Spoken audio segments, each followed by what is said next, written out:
Oui. Oh là là, ton pitou papa. Bon, on a pris un peu plus de temps aujourd'hui. J'ai dit non, on va pas la réveiller à 5 h du matin. Hein? On va la laisser faire un peu plus dodo. Ouais. Oh oui, je sais, t'aimerais bien l'enlever, mais non. Non, parce qu'il y a du résultat ici. Là, il y a des petites plumes qui poussent, mon bébé. Oh oui. Ben oui, il y a des plumes qui poussent, c'est fait pour ça. C'est un collier anti-piquage. Oui, il y a encore des gens qui me demandent, c'est quoi ce qu'elle a autour du cou? Oui, on t'a vu en train de boire au robinet, puis on voit bien ton collier. Qu'est-ce qu'elle a autour du cou? C'est un joli collier élisabétain anti-piquage. Oui, puis tu t'y habitues très bien, mon bébé. Tu fais exactement tout ce que tu fais habituellement. Tout va bien, sauf que tu te piques plus. Donc, on va le garder encore un peu. Qu'est-ce que tu en penses? Qu'est-ce que tu en penses? Hein? On fait comme ça? Oui, on fait comme ça. Tu me fais un petit bisou à papa? Tu fais un bisou? Fais-moi un bisou. Fais-moi un bisou. Un petit bisou d'amour. Oui. Oh. Doucement. Encore un petit bisou d'amour. S'il te plaît, un bisou. Je fais un bisou. Un bisou d'amour. Fais-moi un bisou. C'est ta petite fière? Oh, t'es encore là, toi? Ouais, je sais. Oh, c'était chouette, ce petit café. Oh, qu'est-ce qu'il était bon, hein, Valérie? Ben oui. Et puis Gégé aussi, il a aimé ça. Et puis, ouais, je vais pas commencer à dire tous les noms. Oui, je sais, tu as aimé ça. Ben, moi aussi, j'ai aimé ça. Petit café d'hier. Et du coup, ça a permis de mettre à plat pas mal de choses. Et je voulais vous dire qu'on a, et vous pouvez aller le voir sous la vidéo d'hier, Natacha a eu un droit de réponse qui est normal, logique, très intelligent. Et puis voilà, je lui ai répondu, on s'est mis d'accord pour dire que tout ça, c'est terminé, hein, et on n'en reparlera plus, d'accord, en souvenir des très très bons moments que j'ai pu passer avec Natacha à l'époque où elle faisait les Natutos. C'était un petit concept qu'on avait monté ensemble pour faire des recettes de biscuits pour les perroquets. Donc en souvenir de ces bons moments et de ces vidéos, je trouve que les choses se terminent de façon très intelligente, très posée. Donc voilà, j'aimerais qu'on n'en parle plus du tout, ni dans les commentaires, ni dans quoi que ce soit. S'il y a des commentaires négatifs sur sa chaîne, eh bien, je les retirerai. Je ne les accepterai pas. Voilà. Alors, ça me donne l'occasion de parler un petit peu de la gestion des messages. Hein, parce que, bon, forcément, avec la pétition qui a été mise en place par une personne que moi je considère comme extrémiste dans ses propos, eh bien, ça a attiré beaucoup de gens sur la chaîne qui apportent des jugements. Alors, je tiens à vous dire une chose. Tous les messages sont acceptés. Tous. À partir du moment où vous me respectez. À partir du moment où vous ne m'insultez pas. À partir du moment où vous n'insultez pas mes abonnés, à partir du moment où vous n'arrivez pas avec votre science et avec votre religion pour imposer quoi que ce soit à qui que ce soit.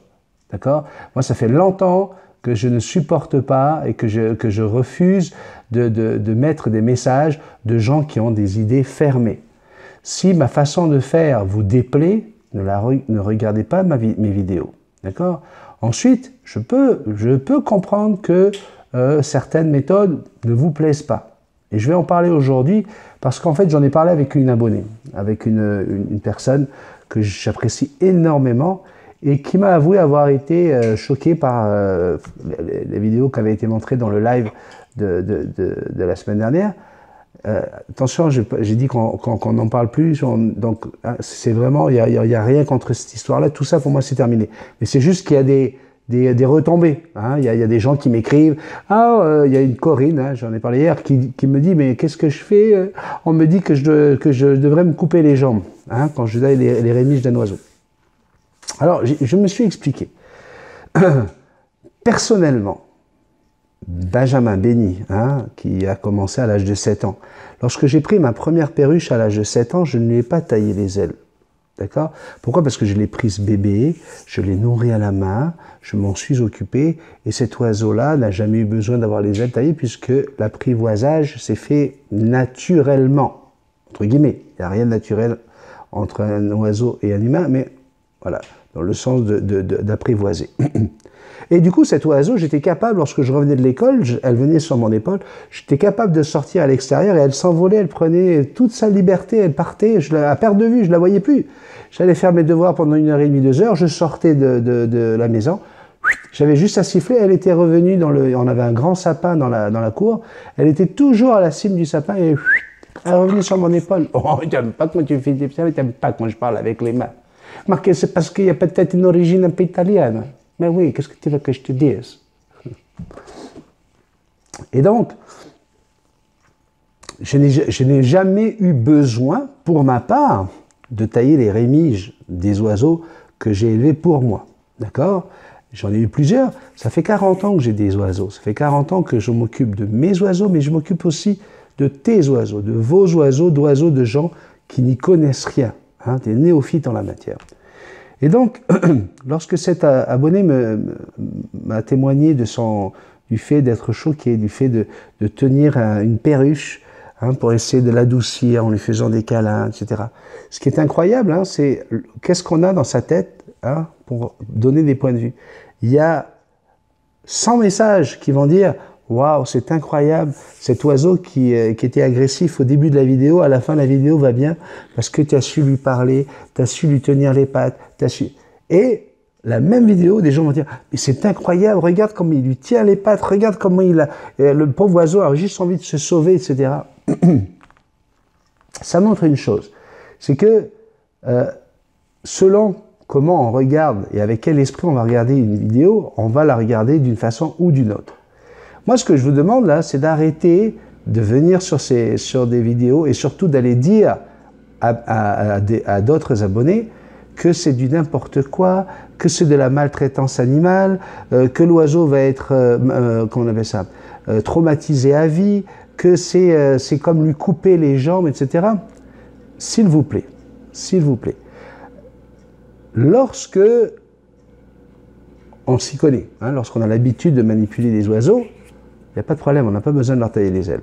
Mais lorsqu'il s'agit d'une animalerie, et dans le cas de ces vidéos, je vais dans une animalerie pour apporter de l'aide, pour aller répondre à des problèmes de gens qui n'arrivent plus à rien faire avec leurs oiseaux, parce qu'ils ont pris un oiseau qui est agressif, et ils sont prêts à s'en débarrasser.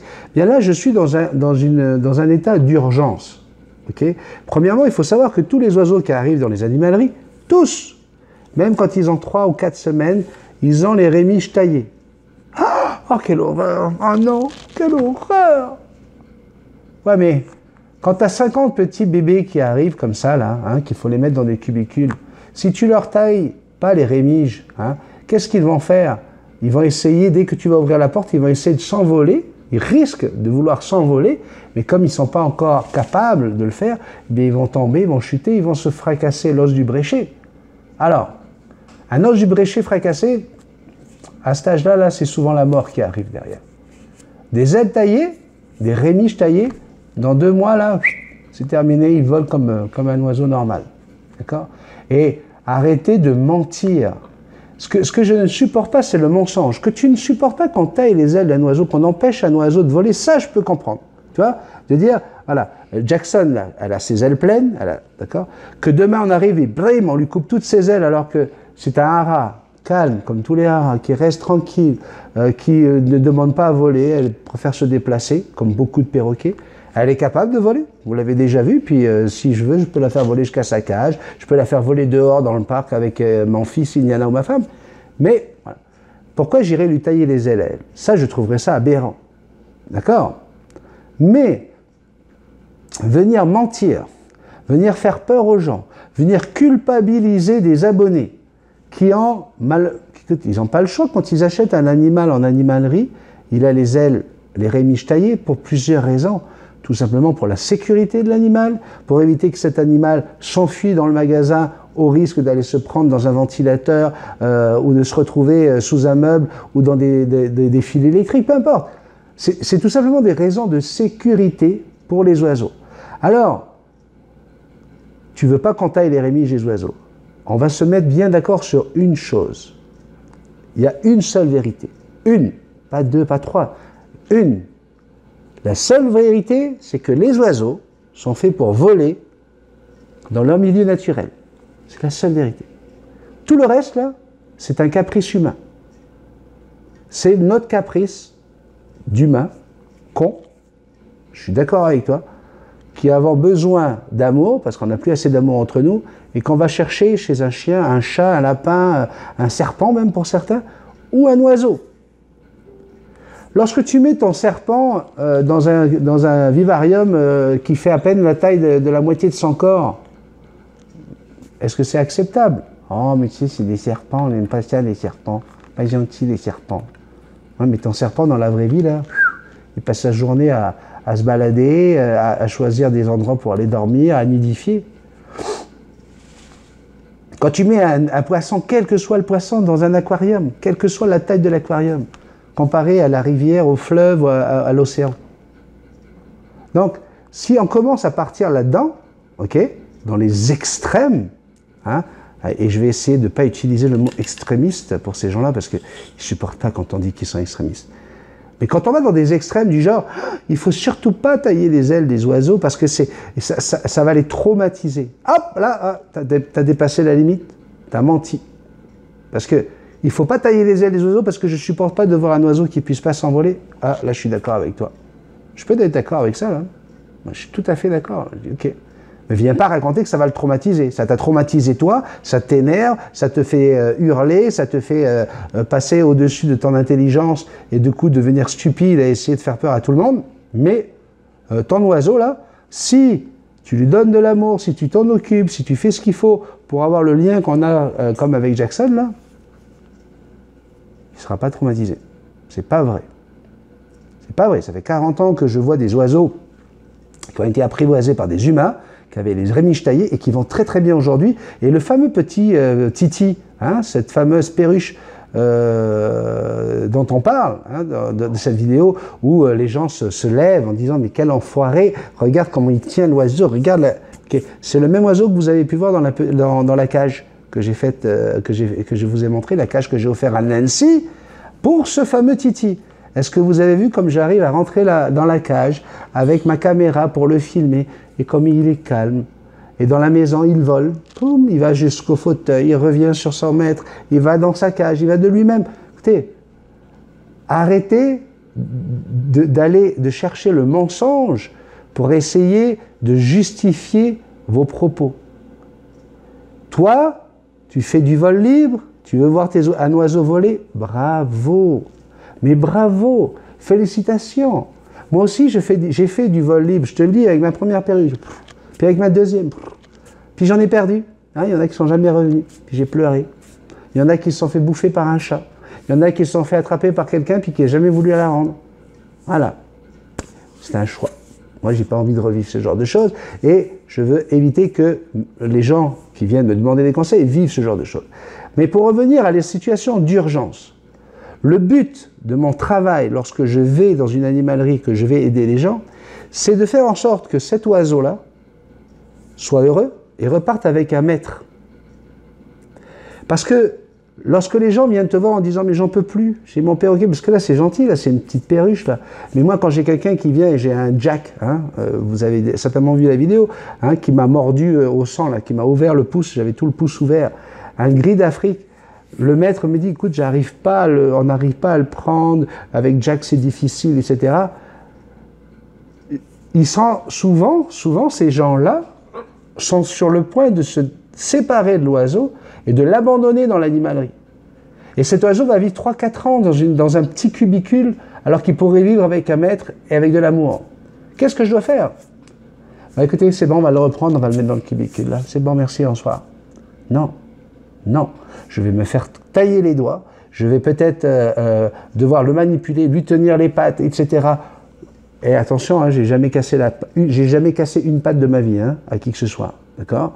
Et je vais manipuler l'oiseau pas pour faire de la constriction, pas pour le rendre, pas pour en faire un esclave, juste pour qu'il comprenne que, ok, Coco, t'inquiète pas là, L'humain est capable de gérer pour toi tout le problème qu'il peut y avoir. Tu es une proie, tu as peur des prédateurs, je suis là pour te protéger. Ma main va te protéger. C'est ça qu'on essaie de faire comprendre à l'oiseau. Mais c'est certain que l'oiseau qui voit cette main autour de lui, il voit cette main comme de la prédation. Là, Jackson, en ce moment-là, elle est en train de me voir parler avec les mains. Elle a horreur de ça. Pourtant, ça fait 10 ans qu'on est ensemble. Parce que tout ce qui bouge comme ça, ben c'est... Ok, qu'est-ce qui se passe? Bon, attention, vous avez vu comme elle est calme, elle arrive à s'endormir en sentant qu'elle n'est pas traumatisée. Mais je suis dans un moment d'urgence où j'ai 1 heure, des fois moins, pour faire comprendre à cet humain que cet oiseau-là, si tu t'en sépares maintenant, alors que ça fait 3 mois que tu l'as, 6 mois que tu l'as, tu n'as pas réussi, je vais faire de quoi pour essayer de le rassurer, de le calmer. Alors là, les gens disent, mais t'as vu comme il hurle? Ben oui, mais c'est normal. C'est normal. Prends un bébé de 6 mois que tu donnes à un inconnu. Quand le médecin le prend, l'enfant il hurle. J'ai expliqué à l'abonné, moi quand mon fils est né par forceps, hein, Indiana il avait le cordon autour du cou, il est né, il était cyanosé. Quand j'ai vu le pédiatre le prendre par le pied et lui donner des fessées, j'ai failli lui casser la gueule. Je dis, oh, tu vas te calmer Coco là? Mais il faisait ça pour sa vie, il faisait ça parce qu'il fallait le sauver ça. Donc quand la chose est faite pour un objectif de bien-être, d'amour, ok, ben, il faut passer par ça là. On passe par là. Parce que ça n'a pas été fait avant. Parce qu'il y a eu une mauvaise manipulation de l'oiseau. Le maître te dit, ben oui, mais c'est parce que j'ai tellement peur que je le prends avec un gant. Ou je lui mets des serviettes sur la tête pour éviter qu'il me morde. Bon ben, tout ça là, il faut que quelqu'un le répare. Et toi, tu vas arriver en disant, ah mais il faut le laisser voler l'oiseau, laisse-le voler. Ben, tu vas voir comment il va voler. Ben ouais, il va se taper la tête dans la vitre parce qu'il a peur de l'humain qui vient le prendre avec des gants. Est-ce que tu arrives à aller plus loin que ton idée de dire « Moi, les oiseaux, c'est fait pour voler, les oiseaux. C'est fait pour voler. On n'a pas le droit de retenir des oiseaux. » Va plus loin que ça. Je te rappelle la vérité vraie, tu réécoutes le début de ce café, puis je te l'ai dit. L'oiseau n'est pas fait pour vivre avec un humain. Donc, lorsque moi, je me retrouve avec ces oiseaux, eh bien, je dois faire un travail tout simplement pour faire que la cohabitation soit possible et que l'humain et l'oiseau soient un minimum heureux ensemble. D'accord? Et je ne veux pas que cet humain dise « Écoute, moi, j'en peux plus, là, l'oiseau, là, j'ai trop peur. » Et qu'est-ce qui s'est passé avec Jack? Je me suis fait mordre, j'ai retourné sur le dos, je l'ai calmé, caressé le... Alors c'est sûr, si j'avais filmé le début où je me fais mordre, où tu vois que l'oiseau, là, il est agressif, là, les gens vont dire « T'as vu? Regarde l'oiseau comme il a peur. » Ah, mais aujourd'hui, je reçois des nouvelles et Jack va super bien. J'ai même eu une photo. Merci pour ce que tu as fait pour Jack. Waouh, Jack est tellement mieux aujourd'hui. Est-ce que c'est pas ça qui compte? C'est pas le résultat qui compte, qui fait que voilà. Mais Jack n'a rien à faire dans une maison, n'a rien à faire à côté d'une télé, n'a rien à faire devant un ordinateur. Jack est fait pour vivre en Afrique, dans un arbre.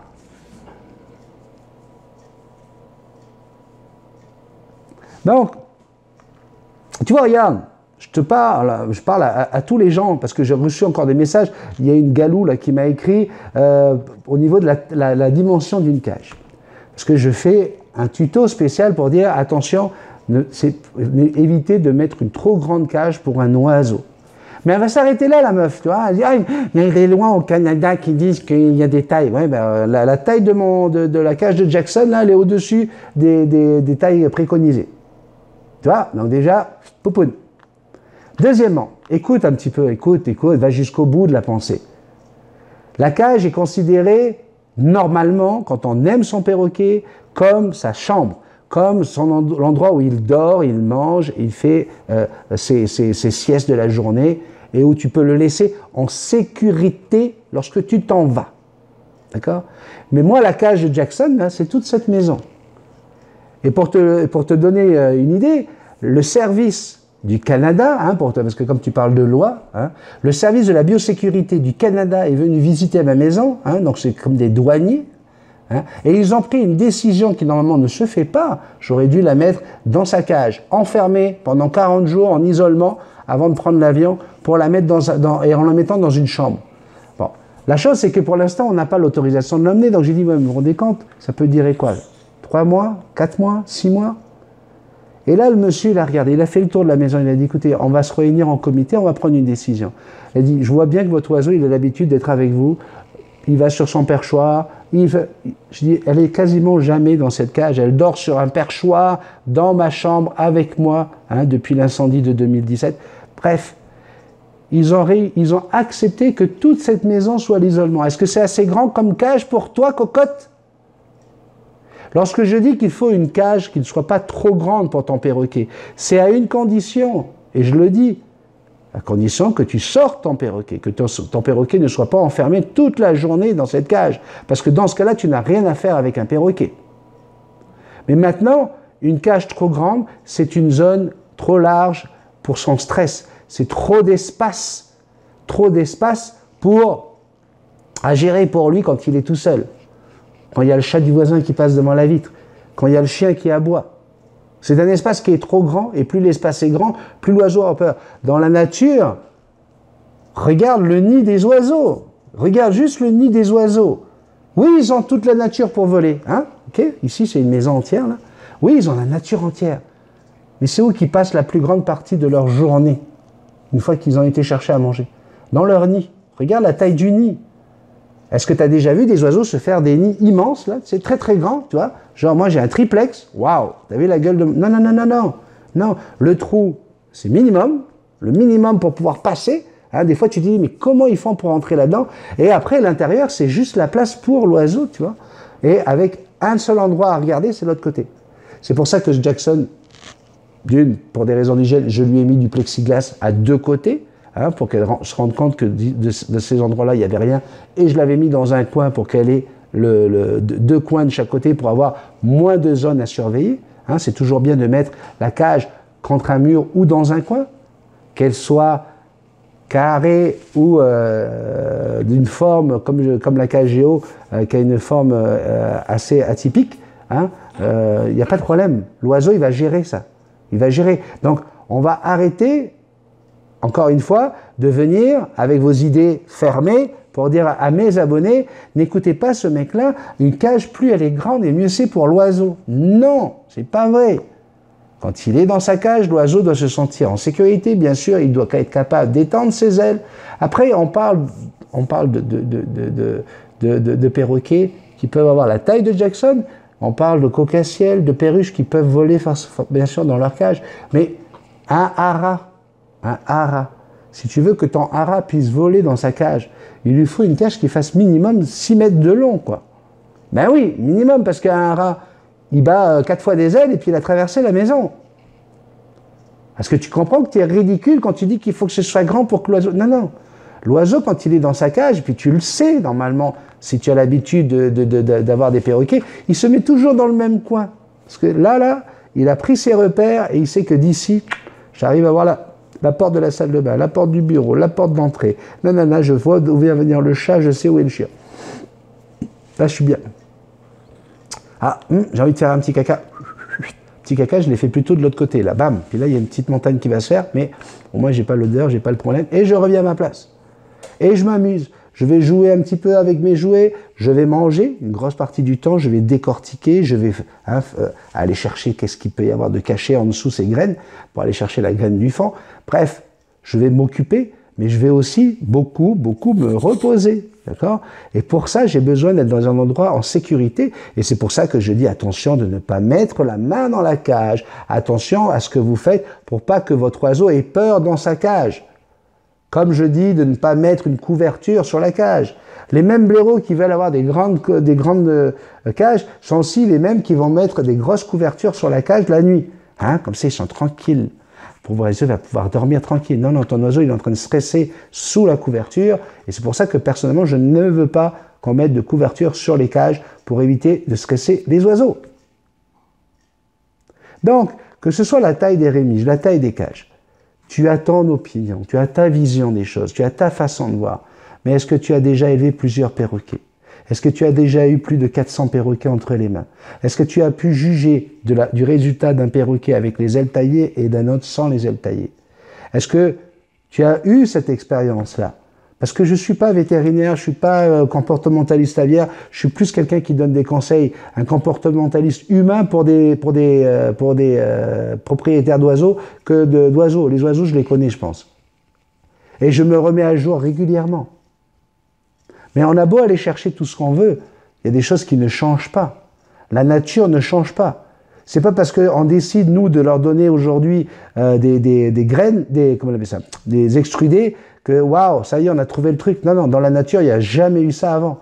Donc, on doit aller chercher toujours ce qui ressemble le plus à ce qu'ils trouvent dans leur milieu naturel, en leur donnant de l'amour, pour réussir à créer un lien avec eux, de façon à ce qu'ils soient heureux avec nous. Mais maintenant, c'est certain que cet oiseau-là, elle a autre chose à foutre dans son milieu naturel que de rester le matin devant des spots de partout. Là, il y a des lumières partout ici, hein, alors qu'elle a juste envie de câlin, de rester avec son papa, voire de continuer à faire son dodo. Je vous rassure, elle a fait ses 12 heures. Oui. Oui, la marmotte. Elle a fait ses 12 heures. Ben voilà. Donc je suis très content que le café d'hier ait permis de mettre 4 sur table et que voilà, ce soit réglé avec toutes ces histoires avec Natacha, que je salue. Et donc je voulais également mettre au point, parce que du coup ça a fait venir quand même pas mal de commentaires, des fois haineux, mais vraiment haineux. Toi. Moi je peux pas comprendre qu'on aille dire à quelqu'un, on a dit à mes abonnés, mais toi tu as juste à crever. Ou tu devrais te faire couper les jambes pour comprendre c'est quoi un oiseau qui ne vole pas. Tu vois, ça, je ne peux pas accepter ça. C'est impossible. Les jambes, ça ne repousse pas. On ne coupe pas des jambes, on taille des rémiges. C'est comme lorsque tu as un enfant de moins de 2 ans et que tu le mets dans un parc, de 0 à 2 ans, quand tu as envie d'être tranquille, de faire son biberon, de préparer, de ranger tes affaires, tu sais que ton enfant, il est en sécurité et qu'il va apprendre les dangers domestiques. Eh bien, tailler les rémiges d'un oiseau quand il est encore petit, c'est permettre de rester sur ton épaule, d'apprendre à avoir confiance en toi, mais surtout de le protéger des dangers domestiques. Et encore une fois, il n'y a pas de risque zéro, qu'il vole ou qu'il ne vole pas. Venez pas me dire qu'il y a plus de risques pour un oiseau qui a les ailes taillées que pour un oiseau qui n'a pas les ailes taillées. Et venir me raconter que ceux qui ont les ailes taillées s'envolent plus et s'enfuient plus par les cages, c'est facile de donner de dire des choses comme ça, sans aucune étude, sans aucun chiffre, de vrais chiffres. Ok, arrêtons ça. Arrêtons ça. Et puis si vous n'êtes pas d'accord, nous on vous force pas à rester ici. Nous, ici, on est une bande de copains, on est une bande d'amis, on est passionnés par les perroquets, mais beaucoup, toi, par exemple, tu n'as pas de perroquet. Pourtant, tu es bien content d'être là, parce qu'on passe des super moments ensemble. Eh bien, voilà. Cette chaîne, elle est faite pour ça. Elle n'est pas faite pour se détester, se haïr. Si on aime les animaux, on aime d'abord les humains, parce qu'on est juste équilibré, quoi. Parce que pour moi, c'est déséquilibré que de dire, mais toi, là, tu as taillé 3 plumes, mais je te couperai les jambes. Je vois pas l'équilibre. J'ai du mal. Voilà quoi. Tu trouves que je suis un boucher quand je taille 3 rémiges, mais toi, ça te dérange pas de découper des jambes à quelqu'un, quoi. Tu vois, il y a 2 poids 2 mesures, quoi. Donc voilà. Il y a beaucoup de gens qui m'ont demandé si Bisou Love allait revenir. Vous savez, c'est une personne. Bisou Love, c'est un personnage que j'avais créé avec une perruche, voilà. Une perruque, pas une perruche. Alors, Bisou Love, tout le costume est déjà rangé dans les malles. Donc voilà, c'est moi, Bisou Love. Reviendra certainement lorsque je serai à Tahiti, je tiens à vous rassurer. Et je vous annonce que ce samedi, on aura ensemble un canapé des perroquets pendant 2 heures. Je répondrai à toutes vos questions perroquets. Donc ne manque pas ce rendez-vous. Si toi aussi tu as ta question à poser, mon équipe sera là pour prendre toutes les questions et me les envoyer afin que je puisse y répondre en direct live.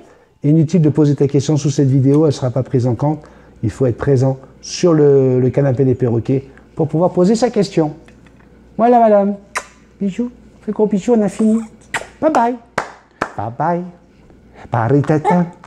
Paritata. Coucou les gens, coucou les gens, coucou. Coucou les gens, coucou les gens, coucou. Papa. Pari papa, pari papa. Pari tata, pari papa. Pari papa, pari papa. Papa, papa. Alors ça, c'était la musique qu'on avait pour mon émission Les Blaireaux sur Fun Radio. Tous les matins sur Fun Radio, les blaireaux que c'est rigolo. Taritata, taritata. Tous les matins sur Fun Radio, on écoute les blaireaux que c'est rigolo. Le matin sur Fun Radio, parapata, pam, parapata, pam, paparapapapam, tequila, pam, paparipim, pam, pam, pitikita, pam. Danse, Jackson, danse avec papa. Non, tu veux pas danser? Tu peux répéter. Tequila. Ça serait bien ça d'apprendre ça. Je t'ai jamais appris ça, hein? Tequila. C'est un bon nom de perroquet ça, tequila. Ouais, est-ce qu'ils sont capables de le dire? Tequila, ouais. Tequila. Parapapati pata, pouet pouet, parapapati papapam, parapapapapam, parapatita, parapatita, pararararapam, tequila. Il est fou. Mais il est fou. Fais-moi un bisou. Oh oui, un gros bisou à papa. Hier, tu as fait le bisou après que j'annonce le générique. Est-ce que tu es capable de faire un bisou avant de dire générique? Tu es capable de faire un bisou? De dire je t'aime? Est-ce que tu es capable de faire un petit bisou à papa? Pour tout le monde. Non?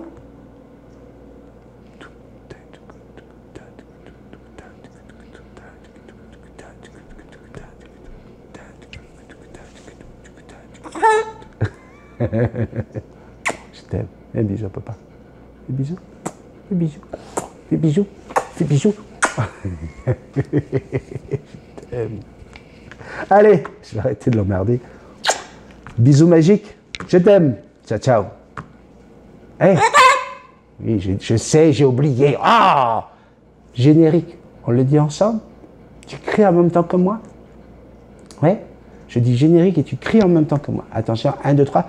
Générique! C'est là qu'il fallait crier, Jackson. Non, mais c'est pas possible, t'as pas appris ton texte ou quoi? Mais non, mais attends, oh, t'es dressé, quoi. T'es un animal de cirque.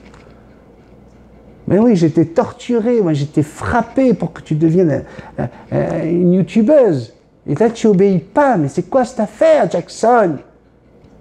Allô? Bon, elle me prend vraiment pour un fou. Allez, générique.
Je suis en train de travailler.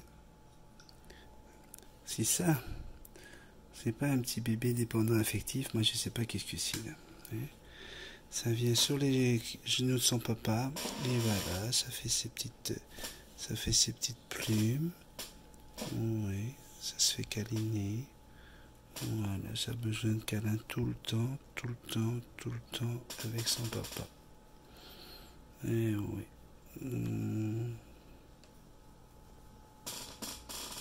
Coucou mon bébé. Coucou Jackson. Oh oui, on est bien sur papa. Hein. C'est ici qu'on est le mieux. C'est sur son papa qu'on est le mieux, mon bébé. Oh oui, hein. Oh oui. Voilà. elle est sur mon bureau avec moi pendant que je travaille.